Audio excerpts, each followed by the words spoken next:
he was not interested in jewels.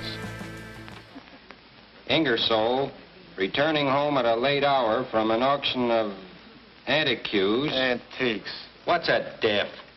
Which he had been attending, stepped out of his car outside his garage to find himself looking into the muzzle of a gun. That must have been Carson. What makes you think so? I don't think I know. The word passed through the grapevine that I'd pull that job. And the boys who hung out around the pastime club immediately started to accept me as one of the boys, as it were. Well, I turned over $500 to Palmer and went with him to make the contact for Cooper's parole.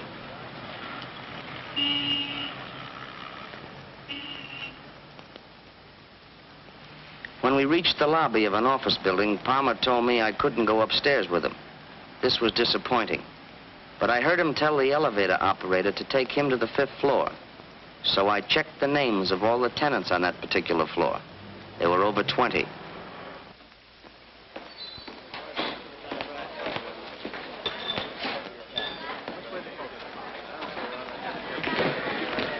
Is Miss Dumont in her quarters? Yeah.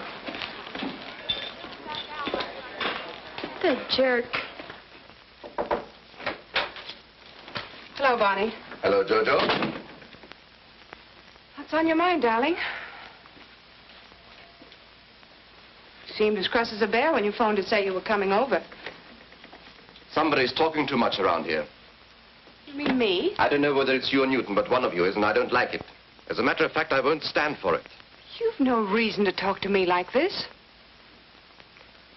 I'm sorry, my dear. I don't mean to be discourteous, but I'm worried. For you as well as for myself. Just a little while ago, one of Newton's boys came over to my office and demanded that I get a parole for a fellow named Monty Cooper. Monty Cooper? That's the name he gave me, Monty Cooper. But Carson or Murdoch, whatever his name is, he knows nothing about our parole arrangements. Who said anything about Carson or Murdoch? The fellow who came to see me was Harry Palmer. He's double-crossing you, Jojo. I can't believe it. You can't, huh? Well, less than an hour ago, he laid $500 on my desk and gave me a long spiel about knowing that I was your lawyer and that you came to see me anytime you wanted to get anybody out of the pen. Naturally, I told him that he got his numbers crossed and I knew absolutely nothing about buying a parole. Thank you. Did that shut him up? For the moment. But he left the money and suggested that I think it over.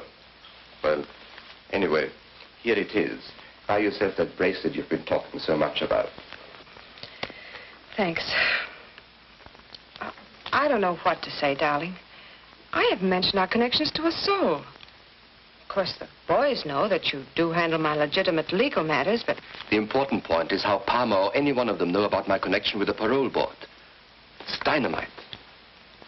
If one of them should talk out of term, there's no telling what might happen. You don't need to tell me. I'll talk to Charlie Newton about it. He'll throw a scare into Palmer. He won't forget.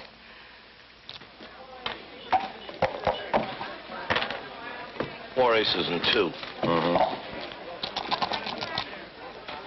Harry Palmer just pulled a double cross on Jojo.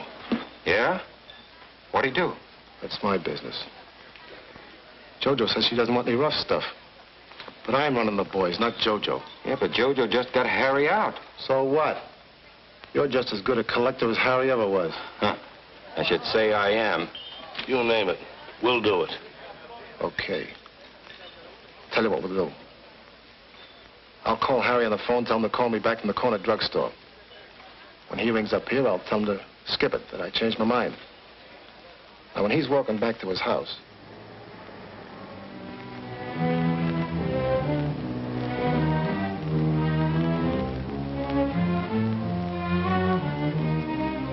Hiya, Harry. Hi, Blackie. What's cooking? You'll find out.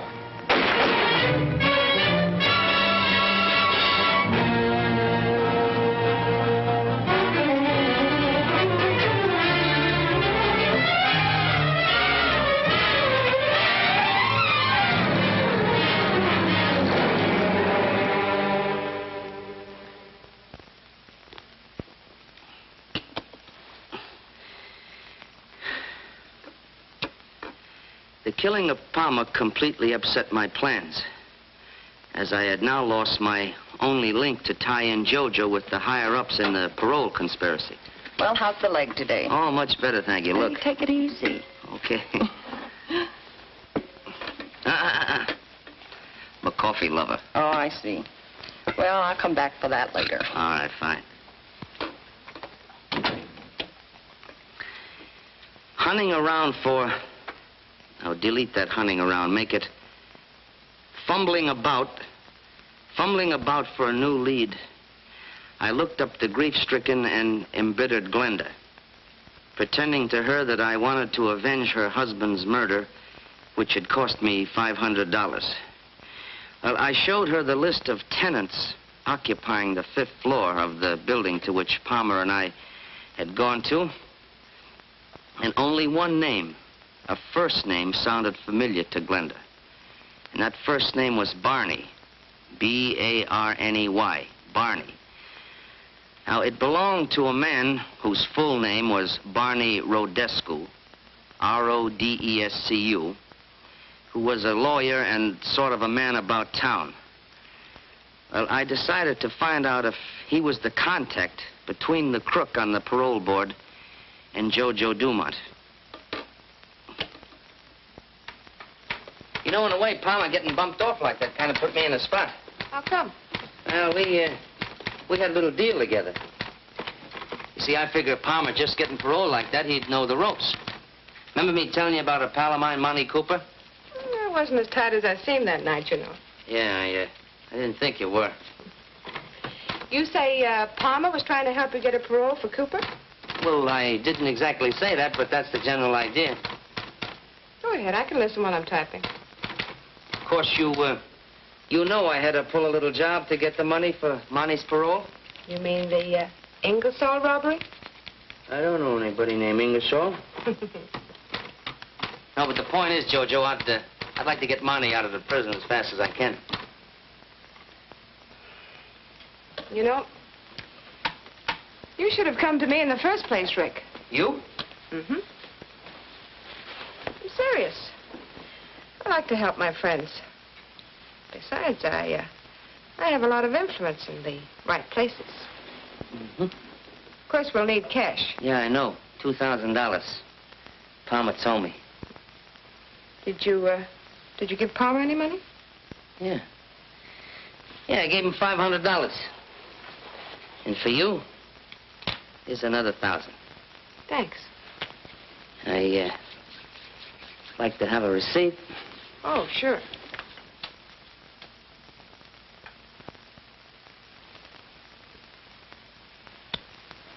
There's your receipt. Hey, you know, that's not bad. Of course, it's a little expensive at $1,000 a throw, but it's not bad. And, what about the balance? The balance you get the day Monty's paroled from prison. It's a deal. Well, I guess that about winds up what I have to say. From here on, my future's in your hands. All I ask is that you give me a break. You needn't worry about not getting a fair break from this parole board. All right, you may return to your duties, and you'll be informed of our decision later. Thank you. Thank you very much, sir. That man should be put away for life. He's an habitual criminal. Why should the state have to support this man for life? That's the wrong attitude. I agree with Mr. Perkins. I'm opposed. The man deserves a chance. Every man deserves a chance. Once again, we seem to be evenly divided, thus making it my duty to cast the deciding vote. And you vote for Cooper to be paroled? I do. Mr. Holliday. It's my privilege. But, Mr. Holliday, it's obvious... the chairman's privilege to have his own opinion. The majority votes in favor of Monty Cooper's parole. He'll be released in 2 weeks to report for work at the Ainsley farm at Meadows. I move for adjournment. Because I couldn't understand why anyone would give a job to a multiple loser like Monty Cooper, I decided to check the county assessor's records to find out what I could about Vern Ainsley. From the beginning, I had suspected Ralph Holliday of accepting the bribe to put through the parole. But with the information I had now obtained, I felt certain it was Rodescu who had offered the job on the farm to Monty Cooper. Suspecting the setup, however, was not enough. I still had to obtain the proof. That afternoon, I worked out a strategic plan.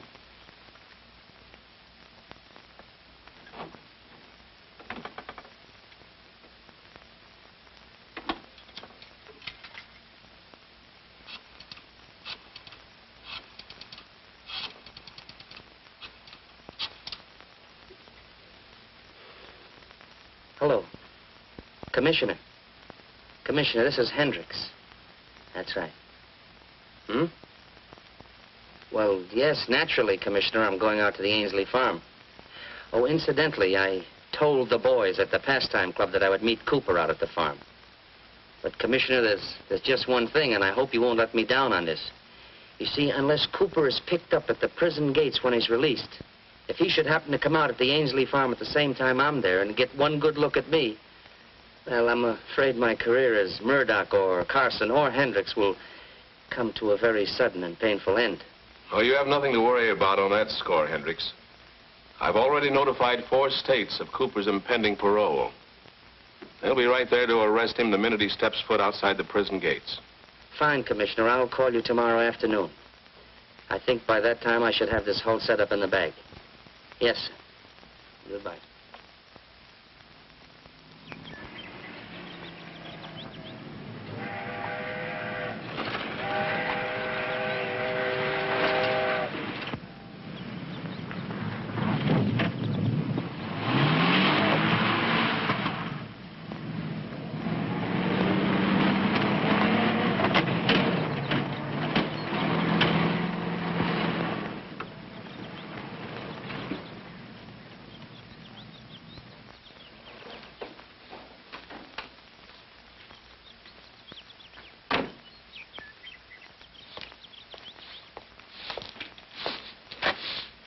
Ainsley?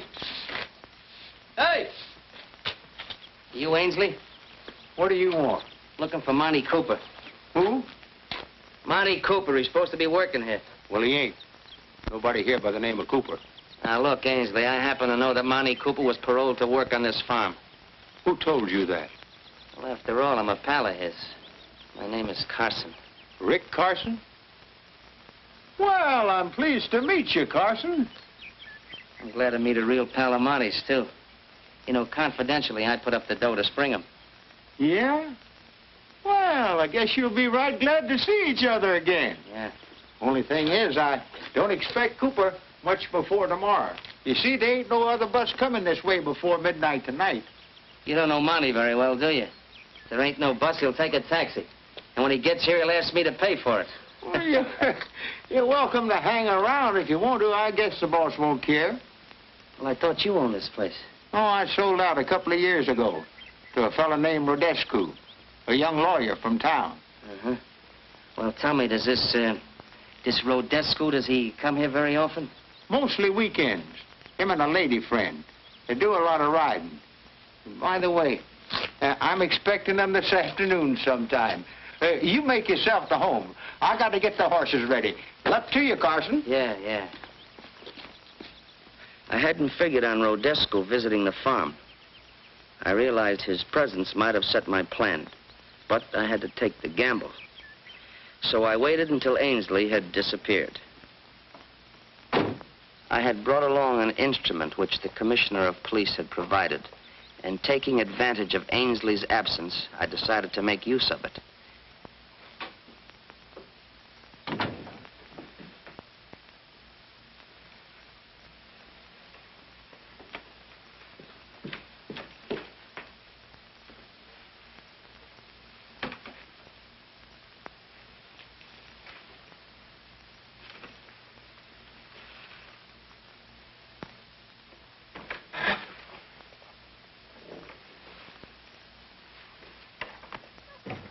I quickly ascertained that no one else was near. I fixed in my mind the details of the room and then found a suitable place in which to conceal the precious instrument.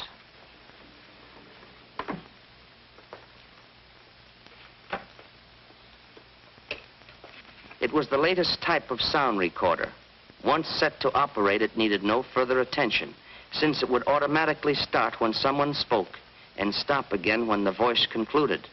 It could pick up voice frequencies within a radius of 50 feet and could record continuously for 4 hours.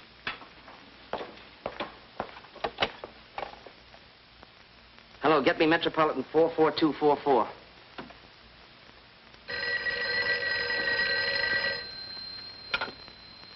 Hello? Hello, Glenda. Glenda, this is Rick Carson. Oh, yes, Rick. I think I know who's responsible for what happened to your husband. You do. Who is it, Rick? Don't ask any questions now because I've got to act fast. I'll do anything you say. Fine, now listen closely.